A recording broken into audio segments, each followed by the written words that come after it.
Hey everybody, I'm Tim Ward and welcome back to Garden Sense.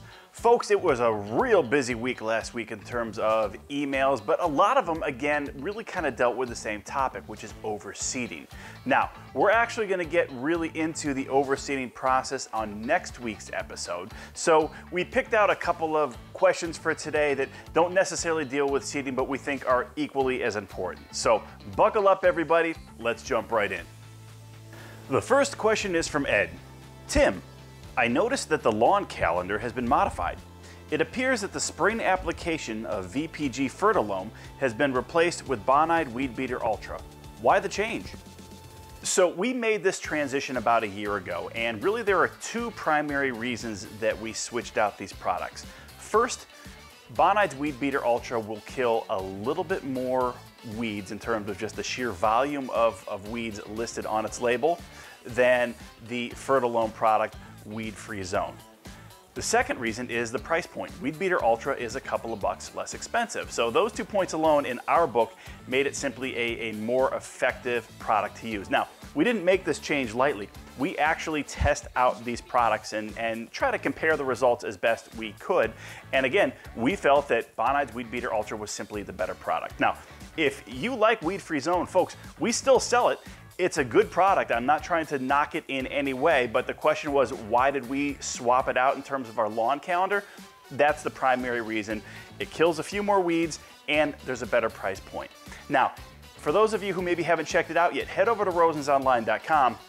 In the top navigation, you'll see a button that says Lawn Calendar. If you click on that and scroll down that page, you'll see all the products that we recommend during the particular seasons throughout the year and kind of when to apply them. So again, when we start talking our lawn calendar, if you don't watch these videos with any regularity, but you want to know what to put down and when to put down, head over to rosensonline.com, click on that lawn calendar link, buy what's on that page, and you'll be good to go.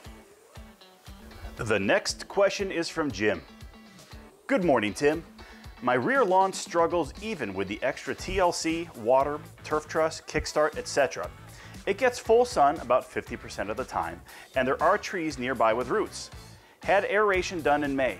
I had soil test done, and it shows a pH in the rear lawn averaging 7.5. Could that be the cause of the struggles? Any other thoughts? Well, based on your email, it sure sounds like you're doing everything right. So my response is really going to be based on the picture. Now, you mentioned that you were quite sure that there are roots running under your lawn, and obviously that's the case. When you look at this picture, you can tell based on all those pine needles that have fallen. My guess is those pine needles often fall right on the grass, and you either rake them off or when you mow, you blow them off.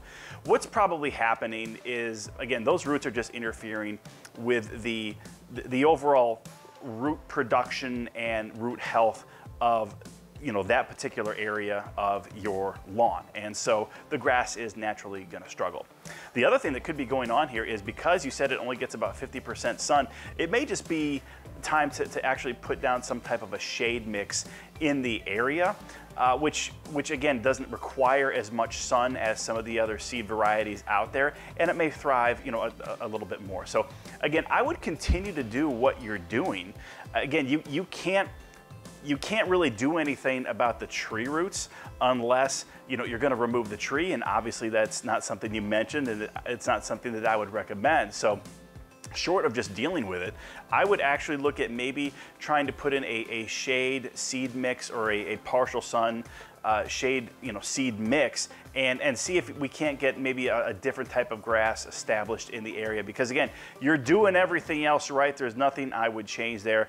I don't really think that the pH is a big deal. If it gets much higher than 7.5, then yeah, we may want to do a couple of things to bring that down, but you're okay at 7.5. I don't think that's the issue. I think it's the roots, and again, I think you might just need to try and change out the type of grass that you have growing in that particular area. The third question is actually from several people.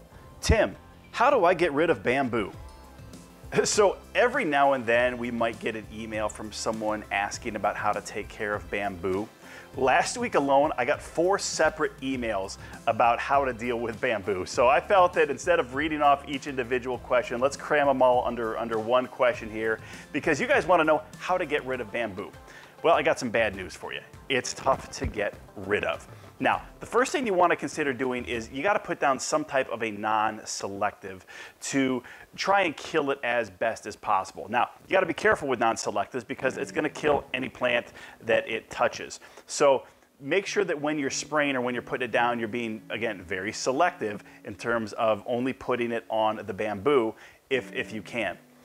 The next thing you have to do, and unfortunately, there's really no way around this, you're really going to have to try and dig it up. Bamboo spreads incredibly fast, and it spreads using rhizomes. So just because you kill, one particular part and you see the leaves wilt, and hey, you think you finally killed it, there is an excellent possibility that that root system has already spread out a couple of feet and has started other shoots that you can't see. So again, I know it's not what you guys want to hear, but you got to put down a non-selective, wait for it to really start to work, and then, get out the shovel, get out your pickaxe, and really start to dig it up, and be cognizant of when you're taking it up, where that root system's going, and more importantly, identify where those rhizomes are going, and again, dig that way. Look, it's gonna mess up your lawn for a little while, but there's really no other way to effectively always be 100% sure to get rid of bamboo without killing it first with some type of chemical and then digging it up, because again, some of those roots, some of those rhizomes are going to survive that chemical application. The next question is from Michael. Hi Tim, I purchased the Mosquito and Gnat Barrier 64-ounce concentrate product, but I'm unclear as to what mix setting to use on my hose sprayer. The instructions are clear for a pump sprayer, but not for the hose end sprayer. I have the Ortho Dial and Spray hose end sprayer. What setting do I use? All right, full disclosure, I had to look this up because I didn't know the answer. The Summit Mosquito and Gnat Barrier needs to be put down at 1.28 ounces per 1 gallon of water. Well, unfortunately, the Ortho Dial and Spray product that you're using, which again is a great product, I have 2 of them, I absolutely love them. There is no 1.28 ounce setting. So you have to really choose between, do you want 1 ounce or do you want 1.5 ounces? Now, if it were me, I would actually dial it down to the 1 ounce and go ahead and use it and see how effective it is. Again, but that's just me. When it comes to chemicals, I usually like to start a little bit on the lower end and build up to the higher end if needed. I don't want to put down more chemicals into my lawn, on my, around my plants and things like that if I don't have to. So again, I would actually start at the 1 ounce, see how effective it is. If you don't think it's as effective as it should be, then your next application, you can dial it up to the 1.5 ounce. But again, great question. I didn't know the answer. I did have to look it up, but the actual answer is 1.28 ounces per 1 gallon of water. You are going to have to decide if you want to move forward with 1 ounce or 1.5 ounces in terms of the setting on your Ortho Dial and Spray. The last question for today is from Pat. Good afternoon. I'm looking for a pet and human-friendly weed killer for my fence line. Suggestions? So pet-friendly, human-friendly, that's a little bit of a judgment call in terms of what your tolerance levels are. The product that I would actually recommend is Captain Jack's Dead Weed Brew. And the reason I would recommend it is this is actually a product that's used for organic gardening. So it's effective at killing weeds, but again, it's not going to be putting a lot of stuff into the soil. But again, to really get technical about it, anybody or any animal could get sick if they were to consume, this product. So again, when you put it down, I would kind of stay away from the area for a few hours until it dries. Once it dries, it's going to be totally fine. So again, when you say pet and people friendly, again, it's really kind of your overall tolerance level. Now, I'll be honest with you. I really like Captain Jack's Dead Weed Brew. It's an effective product, and we do sell a fair amount of it, but it is not going to be as effective as other types of non-selectives or really anything that says brush killer on it is going to be a good product to use. But again, I realize those chemicals are a lot more harsh, and that's not what you're looking for. So again, because this product can be used for organic gardening and it will kill a number of listed weeds and grasses and things like that, I would give Captain Jack's Dead Weed Brew a try, and it's available over at rosensonline.com. All right, folks, final thoughts here. Guys, it's August. We've talked about this for a while now. You need to make sure that you're getting down 2 applications of Kickstart on your lawn. It's a great way to strengthen the root system in your grass, especially during these really hot, really humid days that we're experiencing here in the month of August. So head over to Rosen's Online, pick up a couple of bottles and make sure you get them down on your grass. They're also highly effective for any type of plant. So go ahead and put it down on your flowers, on your veggies, on your trees, on your shrubs, even your indoor plants. It's a really effective product. So again, Kickstart, make sure you get down those 2 applications on your lawn.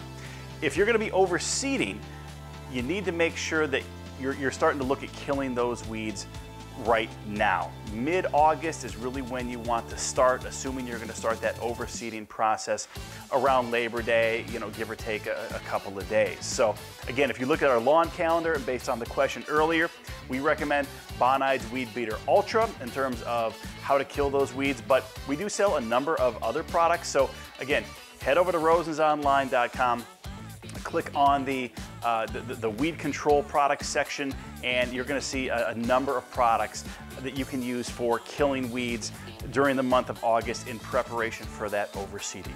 Now, speaking of overseeding, next week is going to be our, I guess I'm going to call it our annual overseeding video. So we're not going to be addressing any questions that you have. Instead, we're going to walk you through the overseeding question from start to finish, talk about the products that you need. We'll address some issues and some problems that may come up. But again, next week's episode is going to be dedicated to overseeding. So if you're overseeding or you know someone who's overseeding, make sure you check out our video next Wednesday over at radiogardensense.com. Again, we also post this always on our Facebook as well as our YouTube channel. Folks, thanks so much for all the questions. It's a lot of fun seeing them come in and getting to pick and choose the ones that we want to address here. If you guys have additional questions or you want to give us any feedback in terms of the website, product selection, things like that, send me an email directly to tim@rosensonline.com. Again, that's tim@rosensonline.com. All those emails come to me, give me about 48 hours to answer them, but we get back to each and every email that comes our way. Folks, I hope you have a fantastic rest of the week. Thanks for spending so much time with us. God bless.